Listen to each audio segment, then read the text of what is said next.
બોલો સદારામ બાપાની જય, બાપાની જય, ગાંધીજી મહારાજ કી જય, ઠાકોર સમાજ કી જય। કોઈ એવું ના સમજે કે ઠાકોરો પાછળ કોઈ છે નહીં, આખા ગુજરાતમાં ટાઈગરો અભી જિંદા। અમે લડવા ઝઘડવા બધા ભેગા નથી થયા, પણ અમારી સમાજના 150 મકાનો, એક ઘર દીઠ 5 લોકો ગણો તો કેટલા લોકો થાય? લોકો આજે એના મા, બહેન, બાપ, દીકરી, નાના બાળકો જે શિક્ષણ લેતા હોય, નાના નાના ભૂલકાઓ આજે દયનીય સ્થિતિમાં જીવી રહ્યા છે, એમને રહેવા માટે કોઈ આશરો નથી। હમણાં કમોસમી વરસાદ થયો, એની અંદર એ લોકોનો સામાન, માલ સામાનને વધુ ઘટ્યો હતો, એ પણ પલળી ગયો અને એટલી બધી દયનીય સ્થિતિમાં એ લોકો જીવ્યા તેવી કોઈ સીમા નથી। પરંતુ અત્યારે હાલની પરિસ્થિતિમાં હું કાલે વકીલ સાહેબ, હાઈકોર્ટના વકીલ સાહેબ ચર્ચા મસલા કરીને આવ્યો છું। સિવિલ કોર્ટમાં 14 તારીખની મુદત છે અને હાઈકોર્ટમાં પણ 18 તારીખની મુદત છે અને વકીલ સાહેબે સ્ટડી કર્યું છે, 100% તમને ન્યાય મળે એવી પરિસ્થિતિ છે ને છે। ભડકે છે ભેંસ। વાત એ કહું છું આપને, કોઈ પણ બનાવ બન્યો હોય એ કોઈ પણ બનાવમાં, દરેક બનાવમાં મને જોડી દેવાનો હોય છે। મને ઘણીવાર એવું થાય કે કોઈનું મકાન પાડી દીધું હોય, સરકારની સામે અથવા સિસ્ટમની સામે લડવાનું હોય, પણ ઘર પડનારાનું ઘર પડે, એનું ઘર બચારાનું મળે કે ના મળે, જે સિસ્ટમે મકાન પાડ્યું હોય એને કોઈ લેવા દેવા નહીં, ફક્ત એક જ વાત આવે, અલ્પેશ ઠાકોર ક્યાં ગયો? એટલે ઘણીવાર મને એવું થાય કે તમે આમનું અહિત કરવાની વાત કરો છો કે ભાઈ આમનું હિત કરવાની વાત કરો છો? દોસ્તો, વાત કરું છું, હમણાં તમને અમદાવાદમાં એક બહુ બધા વિડીયો અને બધું બહુ વાયરલ થયું હશે। મારી જવાબદારી છે કે જવાબ આપવો જોઈએ। એ જે જગ્યા છે, જગ્યાથી મારું ઘર બહુ નજીક છે, હું ત્યાં જ રહું છું। દોસ્તો, આપણા ગરીબ લોકો છે, મજદૂરી કરીને ગુજરાન ચલાવતા આપણા જ લોકો છે।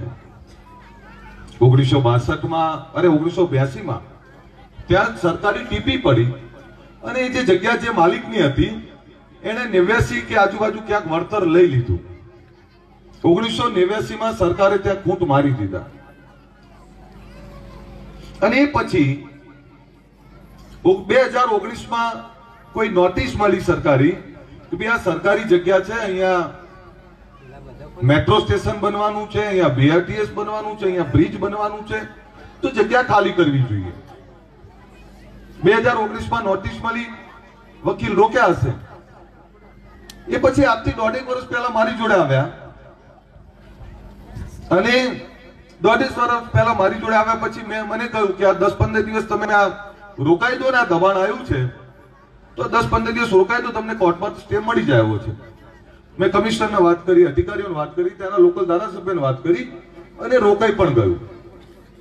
1.5 વર્ષ પછી હમણાં 2023માં 11મા મહિનાથી પાછી નોટિસ મળી કે ભાઈ આ તોડવાનું થાય છે। 1.5 વર્ષ તો મેં ખેંચાઈ આપ્યું, કંઈ થયું નહીં, પણ હમણાં પાછી નોટિસ મળી એને ઉપરાઉપરી અધિકારી કર્મચારીઓ એ લોકોને જાણ કરતા હશે, મને તો કઈ ખબર નહીં, ત્યાં કે હું ભગવાન તો છું નહીં મને કીધા વગર ખબર પડે।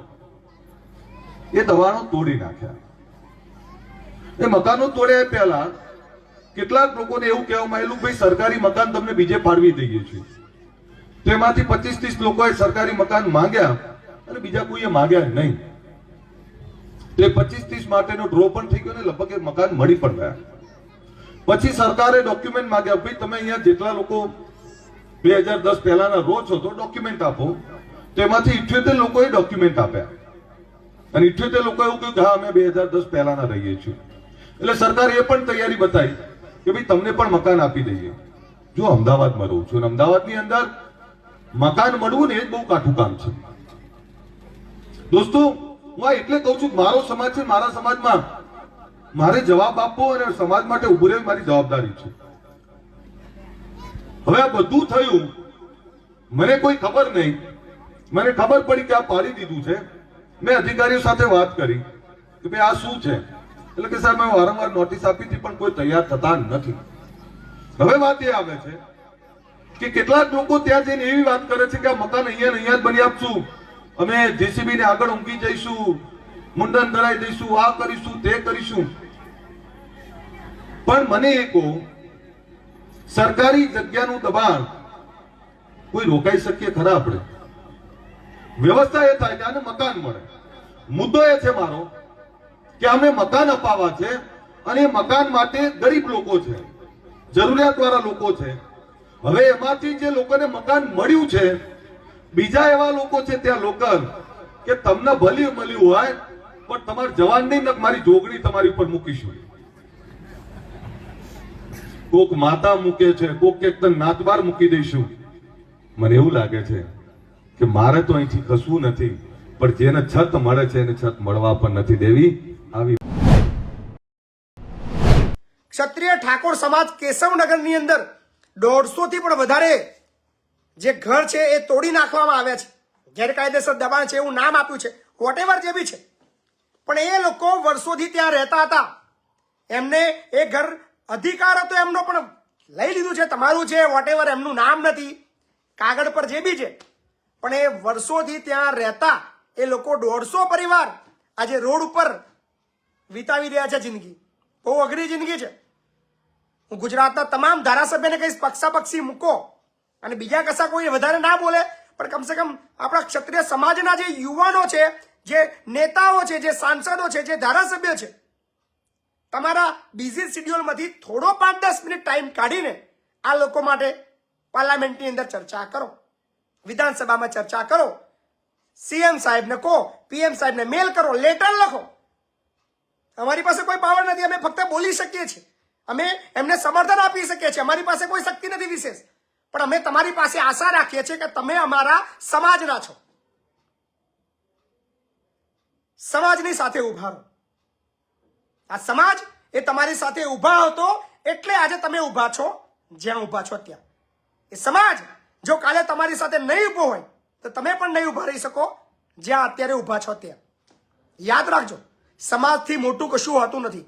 અને સમાજ પણ કદાચ એક સમય માટે ભૂલી જાઓ, પણ માનવતા ખાતર, અને એ લોકોની ડિમાન્ડ પણ કે બીજી કઈ જાદી છે નહીં, ભલે એમના ઘર તોડી નાખે, એ જગ્યા છોડવા પણ તૈયાર છે, પણ વૈકલ્પિક એમના નજીકની અંદર એમને ઘર આપવામાં આવે. બે હાથ જોડીને અપીલ કરું છું નેતાઓને કે તમારા એક લેટરથી, તમારા ફક્ત અવાજ ઉઠાવવાથી, તમારું સમર્થન આ લોકોને આપવાથી આ લોકોનું કામ થઈ જાય એવું છે. ધન્ય છે અભિજીતસિંહ બારડ બાપુને, ખડે પગે ઉભા છે. ધન્ય છે અમારા દિલીપસિંહ બાપુને, એ ખડે પગે ઉભા છે. અને બીજા ક્ષત્રિય સમાજના અસંખ્ય લોકો આ લડતની અંદર જોડાયા છે. હું પણ મારું સમર્થન જાહેર કરું છું. યાર, જરૂરિયાતવાળા લોકો છે, પ્લીઝ રાજનીતિ સાઈડમાં મૂકીને કમસે કમ એમના માટે ઉભા થાઓ. વારા પરથી વારા બધાને આવવાના જ છે. વોટેવર સમય આવશે, ચિંતા ના કરતા.